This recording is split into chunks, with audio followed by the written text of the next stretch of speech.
Welcome to Thriving in the Age of Disruption with Dr. Ramesh. Thank you for joining us today. Dr. Ramesh chats with Dr. Viveka Kalidasan, founder and CEO of the world's first and only inclusive Industry 5.0 accelerator cum startup studio, River Venture Studio, and the Edify Project, a one-stop venture building partner that serves startups, academia, corporates, and individuals alike. Dr. Viveka is also recognized as MIT 35 Innovators Under 35 and Singapore Top 100 Women in Technology. Join us to hear about Dr. Viveka's journey from childhood inspiration to her current roles as an entrepreneur and mentor. She emphasizes the importance of an entrepreneurial mindset and the crucial role of crisis readiness in navigating setbacks. Her accelerator program focuses on Industry 5.0 and prioritizes sustainability, human centricity, and resilience in startups.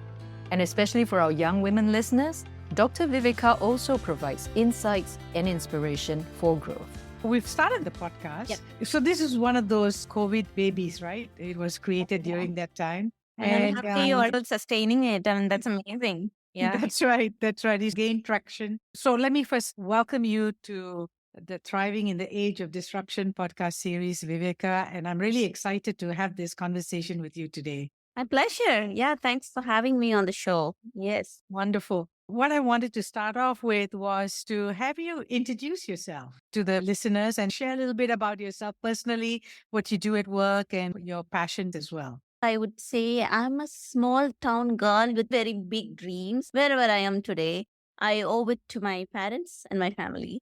I think there's no definition of me without my parents in it. Mm-hmm. Everybody, their parents are very empowering and all that. My parents a little bit more in the sense that I come from a small town. Growing up, I knew we are different. The entire society around us was very conservative, but we were nurtured in a rational and forward-thinking, futuristic way. So that made all the difference. And today I'm at the place where I founded world's first and only inclusivity-focused Industry 5.0 venture studio, which is an accelerator as well as startup studio. I wasn't even in manufacturing, but during my pregnancy and maternity, I went on to build Singapore's first Industry 4.0 focused accelerator. It showed me who I am. I didn't know that I'm capable of building an accelerator from scratch, that too in manufacturing and Industry 4.0, which is not even my field. But what I realized then was that except me, there was no other woman in that field, not a co-founder, not a person in the corporate field or any other stakeholder for that matter. It's not that they don't exist. They are very so lean that I did not encounter them that often. So I thought I should do something by myself, and I thought I will do a women-focused accelerator. But then I thought, why women? There are other representative minorities. We are not statistical minorities. I think even more than half the world's population, but women are statistically big, but representationally minor. So other statistical minorities and representational minorities, I wanted to empower them in the deep tech space. So I started River Venture Studio. This is how I like to identify myself, a person who is not just preaching about inclusivity and empowerment, even if it means to bootstrap when you have an infant and do this. I really believe in what I'm doing. Thank you for sharing about yourself. And you're a highly accomplished young woman because you're probably in your 30s still. And if our listeners go and check you out on LinkedIn, they'll see the list of accolades that you've already put under your belt. In this podcast, I started with the premise that we're living in this age of disruption. And what's going to actually create for people almost like a survival guide would be to have two kinds of mindset. And one was an entrepreneurial mindset, and the other was a crisis-ready mindset. In some ways, they both go together. Yes. Right? Yeah. That's true. And so for an entrepreneurial mindset, I define that as someone who has got three attributes. And one is you're being resourceful, which is that you can identify a problem and you can actually define it correctly, because if you do that, then half the problem is won. And number two is that you are able to manage risk and uncertainty. And number three is you're able to create value, not just for yourself and not just financial, but for all your stakeholders. And the value can be non-financial as well. I wanted to engage with you how this mindset has shown up in your life, whether it's from that small town to Singapore to what you've accomplished. But more importantly, at each of the turning points, what is it that you saw that had you move forward? I really like that you brought it up. I have two companies. One is the River Venture Studio, but there's another one called the Edify Project. If you go to the website, the tagline itself, entrepreneurship is an attitude, because I believe in it. It is an attitude. You define it with three keywords. I define it with a little bit more than three keywords, which includes what you said: proactive, hardworking, smart working. It's like all of these traits encompassed. So entrepreneurship is an attitude. It is a trait by itself. So I live by it. And going back to your question of how this mindset was created or how we defined who I am, I think it was there because my parents are doctors. They have their own little nursing home. And as I said, they're very different kind of people, right? So I really believe that childhood does influence a lot for an adult. When I grew up, they took a lot of vacations. So for me, at that time was, oh, if you're your own boss, you can take your own vacation. I saw around me friends, they didn't take any vacation because their parents had to ask permission to their bosses. But for my parents, they made the decisions. So really, that was the reason why I wanted to become an independent owner. At that time, it was not entrepreneurship. It was like a business owner or something.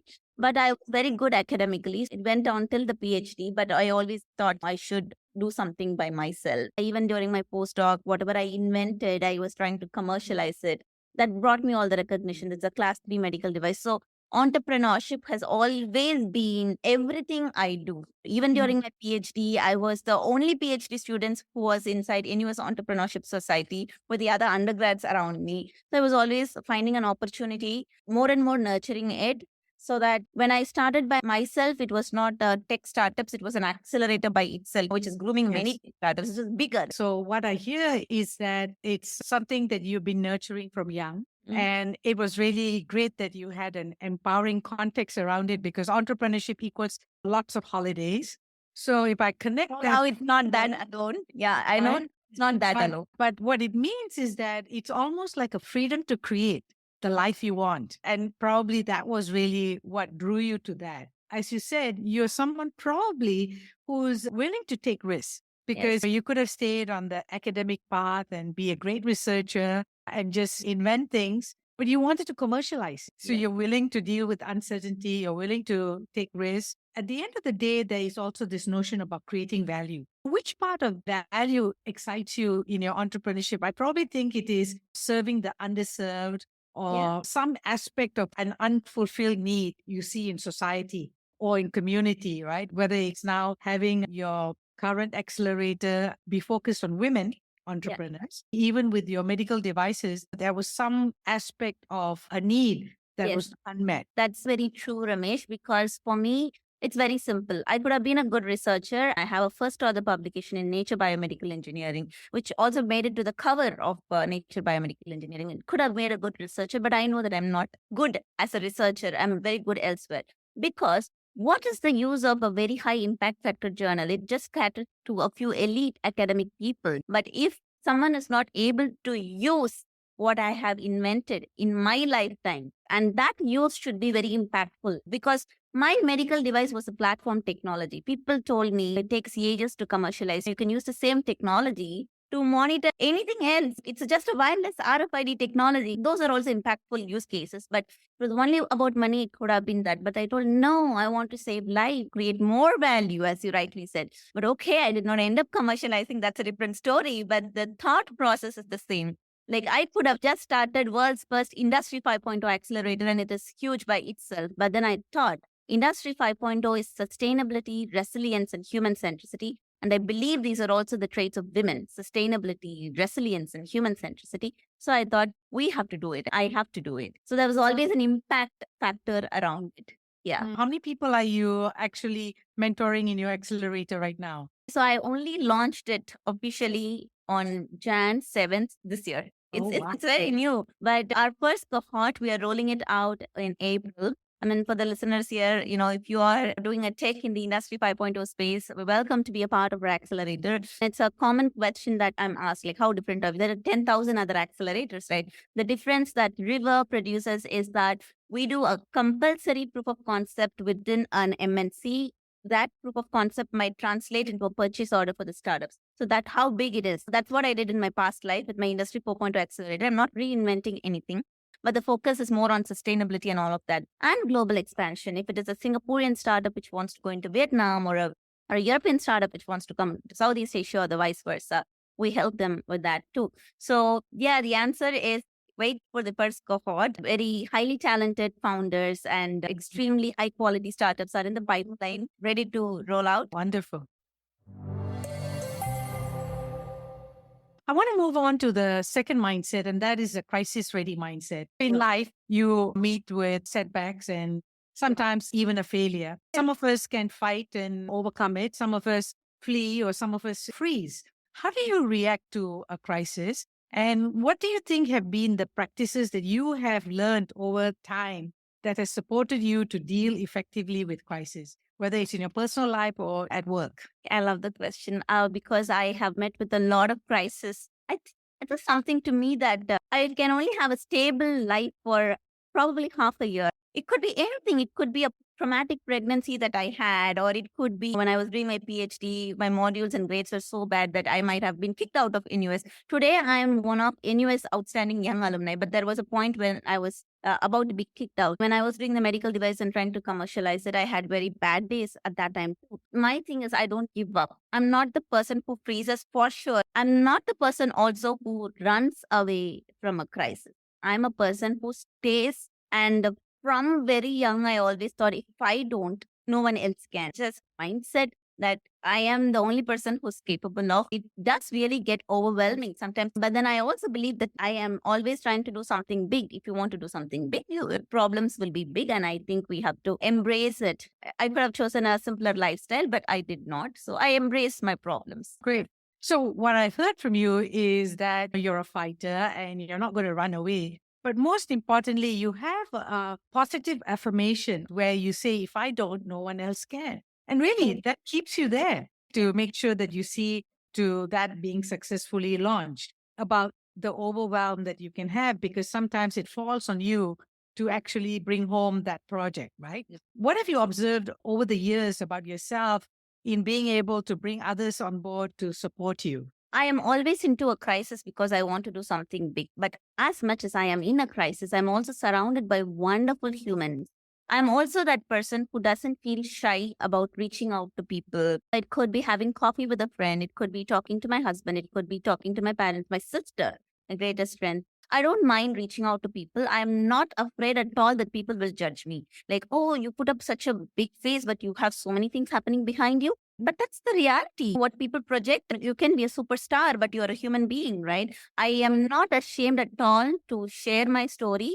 And it's just that if people are there to listen to you, that's enough already. I have really wonderful humans around me during my PhD where I lost my stipend. So there are friends who are like, cook food for me, eat and go study, get with your modules, different kind of helps. And there are friends who would try to support me financially, even without me asking. That's the most important thing, because I don't want to ask for help. The only help that I would ask is, let's meet for coffee and talk, because I just want to get it out of my system. But I always have good human beings around me. What we are also taking away from this is that creating a big goal is really good because you're up to something. Yes, it can be overwhelming, but if you have a good network around you whereby you can be yourself and you can open up and share your vulnerabilities, your failure, it actually helps you because you can let go of stuff and get back into the game rather than worry about what will people think if this happened or because of this, right? Those are all very positive attitudes like you have described. And I appreciate you actually sharing this with our listeners. I want to also move on to another topic, which is related to what you brought up earlier about your accelerator, because it's about sustainability. I mean, in our consulting, we say that sustainability is the ongoing thriving of a living system. How do you define sustainability? So Industry 4.0 is robotics, automation, digitalization. But why I chose to do Industry 5.0, which is a little bit more into the future, is because it has the sustainability, human centricity, and resilience angle to it. Just to focus on the sustainability to it, one of my startups, they automated cleaning process inside a semiconductor. Just automating is Industry 4.0. But by automating it, a lot of water is now saved. Instead of, a human being washing, just open the tap, we don't know how much water is going to the drain, chit-chatting and cleaning it for a long time. They don't even know how much time they're spending on washing one semiconductor part. But when you automate it, you are now able to understand how much water is being used, how much time is being used. Everything is a valuable resource, right? So sustainability is in that sense. So if you ask me, are you going to support the startup because it is in robotics? Yes. I would also look at it by automating it. What are you doing? What is sustainable? The human beings, what happened to them? Did they lose job or did you upskill them? That's human centricity, right? And by automating it, what if a pandemic comes tomorrow? This is automated. So is the production still going to happen? Or in the factory, is the production going to halt somewhere? It shouldn't stop. That kind of angles that we focus on when I work with a startup. Oh, that's a great example of Industry 5.0. And you've actually created a very vivid image for me, the different aspects of how you're impacting it from sustainability, resilience, and human-centric. Thank you. Let's move on to another aspect of our podcast, and which is to explore what is spirituality and where you are in the journey. Spirituality is something that is not religious or superstitious, according to me. To me, doing something that I love is the most spiritual thing ever. And what do I love? I love entrepreneurship. When I wake up every day, I don't feel that I shouldn't be going to work or whatever. To me, the work and the professional and personal life both are same. I enjoy doing that.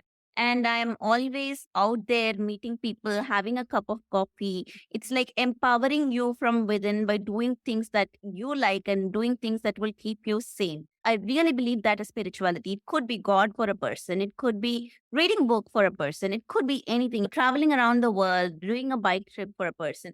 For me, travel is a very important part of all of that. All travel happens once in a while, but on a day-to-day basis, doing things that I love.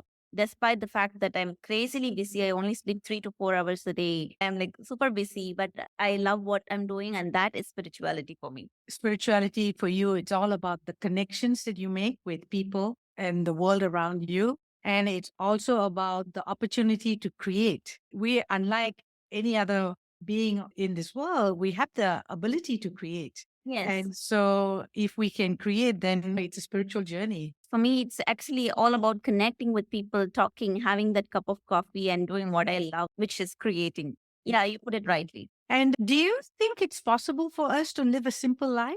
It depends on what you define as simplicity. What do you think is a simple life? It's not like a saintly or strict life. I don't think that's what you meant. That's not what simple life to me is. I am a simple person in the sense of I dress simply but elegantly. To me, simplicity is something very elite, elegant, and sophisticated. In my world, in my mind, that is how I define simplicity. When it is too cluttered, too complex, and too obvious and flashy, that is not simplicity to me. Simplicity is elegance. It's a sophistication of thought, of the way you look, the demeanor, and the things that you do. And if we had to use 3 words to describe thriving, how would we describe it?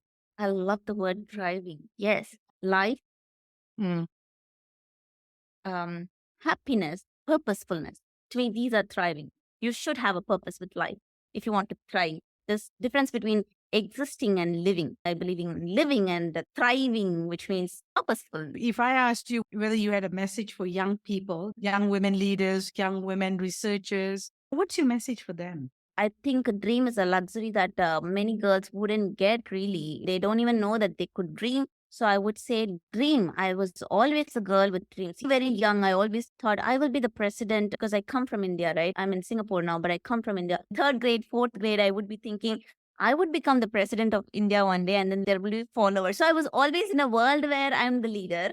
I'm a charismatic leader. That's very important for me. And I always dreamt and I always wanted to be a leader and not a boss. I think every girl has to dream. My father used to say every girl has to run like 16 times faster than a man to reach where you have to be. And I think that is very true as well. So If you don't have a dream at all, you're not going to run anywhere. You need to dream and run to sustain in this male-friendly world.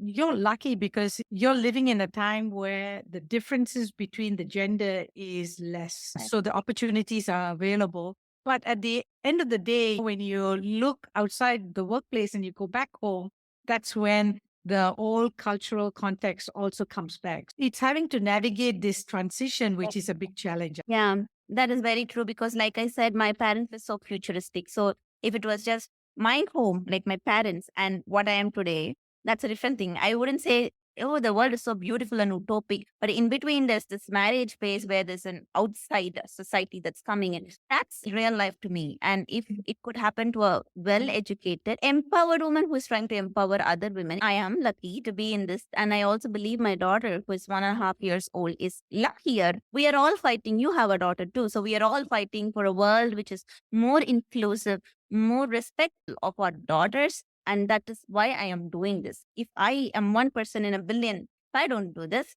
if you don't do this, and many women like us, or men also like us don't do this, our daughters will not have a safer place to live. A safe space is what I am aiming for women and other minorities. Thank you very much for sharing that. Now I'm going to go to the fun part of the interview. I'm going to ask you a couple of questions and you just give me the first answer that pops to mind. So what's your favorite book? Okay, Agony and Ecstasy. Ah, okay. Yeah, it's a biography of Michelangelo. Yeah. Great. And what's your favorite travel destination? Switzerland.